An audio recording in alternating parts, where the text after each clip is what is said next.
ગુજરાત માધ્યમિક અને ઉચ્ચતર માધ્યમિક શિક્ષણ બોર્ડ દ્વારા ધોરણ 12નું પરિણામ જાહેર કરવામાં આવ્યું છે.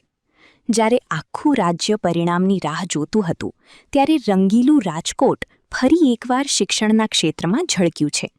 રાજકોટના વિદ્યાર્થીઓએ મેદાન માર્યું છે. આ વર્ષે પરિણામના આંકડા જોઈએ તો ધોરણ 12 વિજ્ઞાન પ્રવાહમાં 93.36%, તો ધોરણ 12 સામાન્ય પ્રવાહમાં 93.69% પરિણામ આવ્યું છે. પરિણામ જાહેર થતાની સાથે જ રાજકોટની શાળાઓમાં ખુશીનો માહોલ જોવા મળ્યો હતો. સવારથી જ વિદ્યાર્થીઓ અને વાલીઓ સ્કૂલના કેમ્પસમાં ઉમટી પડ્યા હતા. પરિણામથી ગદગદ થયેલા વિદ્યાર્થીઓ ઢોલ નગારાના તાલે ઝૂમી ઉઠ્યા હતા. ખાસ કરીને વિદ્યાર્થિનીઓ અને વિદ્યાર્થીઓએ ગરબી રમીને પોતાની સફળતાની ઉજવણી કરી હતી. શિક્ષકોએ મીઠાઈ ખવડાવી વિદ્યાર્થીઓનું મોઢું મીઠું કરાવ્યું હતું. માત્ર વિદ્યાર્થીઓ જ નહીં, પણ વાલીઓના ચહેરા પર પણ એક અનોખો સંતોષ જોવા મળ્યો હતો.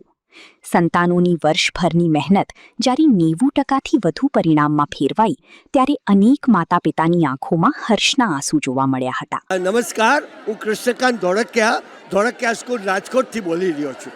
આજનું આ મારું પરિણામ અમારા માટે ગોલ્ડન દિવસ બન્યો છે, કારણ કે અમે અમારો જ રેકોર્ડ બોર્ડમાં સ્થાપિત કર્યો હતો. 686 માર્કનો એ તોડી અને નવો રેકોર્ડ બનાવ્યો છે. ધોળકિયા સ્કૂલ રેકોર્ડ બનાવવા માટે જ સર્જાયેલી છે અને એ આટલા વર્ષોના સતત પરિણામ ઉપરથી લોકો કહે છે કે પરિણામોનો ધુરંધર એટલે ધોળકિયા સ્કૂલ.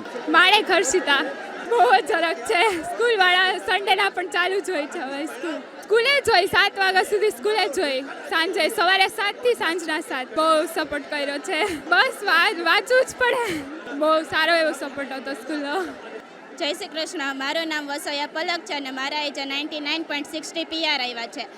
અને આ રિઝલ્ટની પાછળ મારા મમ્મી પપ્પાનો અને સ્કૂલનો પૂરેપૂરો સપોર્ટ હતો. વાંચવાનો સ્કૂલે અમારે સ્ટે બેક હોય તો ત્યાં સુધી, બાકી ઘરે જઈને ડેઈલી વાંચવાનું હતું 5 થી 6 કલાક. ફૂલ સપોર્ટ હતો. બીજા લોકોને કે આવતી વખતે જે બોર્ડની એક્ઝામ આવે ત્યારે પૂરેપૂરું વાંચજો અને પરીક્ષાને આમ તહેવારની જેમ જ મનાવજો અને પૂરું વાંચવાનું.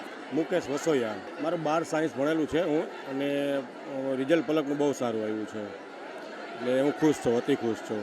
નહીં, વાંચન સાથે ઘરનું કામ પણ કરતી હતી. બસ વિદ્યાર્થી માટે તો કે મહેનત આવી કરવી જ જોઈએ, અને મહેનત કરે એટલે સફળતા મળે છે, એ ફાઇનલ છે. મારો સપોર્ટ પૂરેપૂરો હતો. બહુ સારો સપોર્ટ હતો મારો. મારું નામ ભીમજીયાણી શ્રેયા છે. આજે 99.99 PR આવ્યા છે. આખું વર્ષ ખૂબ સારી મહેનત કરી હતી અને સ્કૂલના ગાઈડન્સ નીચે કરી હતી. સ્કૂલનો જે સપોર્ટ હતો એ બધો બહુ સારો હતો. અમે છેલ્લી મિનિટ લગી હારે મહેનત કરી હતી અને બધાય ટીચર્સે એટલો સાથ આપ્યો હતો કે ક્યારેય પણ જરૂર હોય તો એ લોકો ઓલવેઝ અવેલેબલ હતા. માતા પિતાનો, ઘરનો, બધાય પરિવારનો બધાયનો સપોર્ટ બહુ સારો હતો. જાડેજા લકીરાજસિંહ ધર્મેન્દ્રસિંહ. 93.97. મહેનત મુજબ તો બરોબર કહેવાય, પણ આશા હજી 2 માર્કની વધારે હતી. મહેનત કરી હતી એના મુજબ, પણ સંતોષ છે એટલો તો. મહેનતમાં મોટા ભાગનું તો સ્કૂલે જ કરવાનું રાખતા, કારણ કે સ્કૂલનો સમય જ અમારો એ રીતનો હતો કે મોટા ભાગનો સમય સ્કૂલમાં જ રહેતા, એટલે ત્યાં જ તૈયારી થઈ જતી. માતા પિતા તો પહેલાં આવે. સ્કૂલનો સપોર્ટ પણ હતો, કારણ કે મેં તમને કીધું એમ એક્ઝામ અમારી એટલી લેતા કે અમને આદત પડી જતી કે તમારે આ મુજબની તૈયારી કરવી જોઈએ ને આ ક્યાં ઘટે છે, ક્યાં શું ઘટે છે. બીજા વિદ્યાર્થીને કે 12માનું ટૂંકમાં રિઝલ્ટ આમ તમે મહેનત કરો ને ખૂબ સારું લેવા તો સારું, પણ ન આવે તોય તે આમ છે એ ટૂંકમાં તમારે પ્રથમ સ્ટેપ ગણવું જોઈએ ને એને બહુ સિરિયસ એમ ન લેવું જોઈએ કે ખોટા પગલાં લેવાઈ જાય ને એમ.